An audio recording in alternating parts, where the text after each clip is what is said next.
BJP నేతలు రాజన్న ఆలయంపై రాజకీయం చేయడం మానుకోవాలని హెచ్చరించారు కాంగ్రెస్ నాయకులు. రాజన్న సిరిసిల్ల జిల్లా వేములవాడ రాజన్న ఆలయం ఎదుట తెలంగాణ ప్రభుత్వ చిత్రపటానికి పాలాభిషేకం చేశారు కాంగ్రెస్ నేతలు. బీజేపీ నేతలు రాజన్న ఆలయ అభివృద్ధిని అడ్డుకుంటే సహించేది లేదని హెచ్చరించారు. ఆలయాన్ని రాజకీయ వేదికగా మార్చడం సరికాదన్నారు. అభివృద్ధి పనులు జరుగుతున్న సమయంలో భక్తులకు దర్శనాలు కల్పించడం ఎలా సాధ్యమని ప్రశ్నించారు. ఎవరు అడ్డుపడినా ఆలయ అభివృద్ధి నిలిపే ప్రసక్తే లేదన్నారు కాంగ్రెస్ నాయకులు.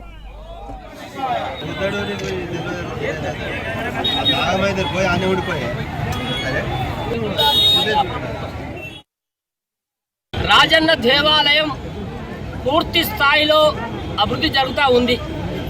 ఇది ప్రజాప్రభుత్వము, ప్రజలు, ఆధ్యాత్మికవేత్తలు ఈ దేవాలయం ఆనాటి భక్తులకు సరిపడా నిర్ణయము.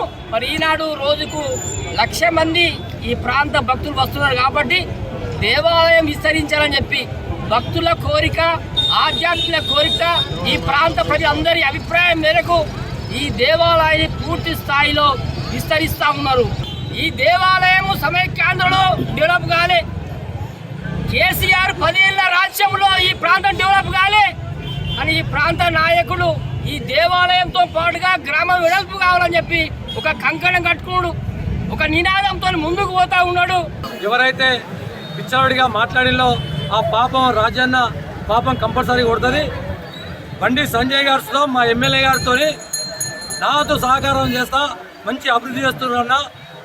ఇంతవరకు బీసీలో మన అభివృద్ధి ఎక్కడ చేయలేదు. వేములవాడ రాజరాజేశ్వర స్వామి తెలంగాణకే పెద్ద దేవుడు, పేదల దేవుడు అని ఆయన ఒక సందర్భంలో మా ఎమ్మెల్యే గారు చెప్పడం జరిగింది. నిన్నటి రోజున ఒక నాయకుడు అంటాడు, గుడి బంద్ చేస్తే బద్దలు కొడతాం అంటున్నాడు. ఏం బద్దలు కొడతారు? మేము దోసుకున్నాం మమ్మల్ని బద్దలు కొట్టడానికి. గుడి ఎవడయ్యే సొత్తు కాదు. గుడి వేములవాడ పట్టణ ప్రజల్ని, వేములవాడ నియోజకవర్గ ప్రజలంతా గుడి అంటే మన ఇంటి దేవుడితో తరిగా అభివృద్ధిని అడ్డుకుంటే మీకే పాపం జరుగుతుంది.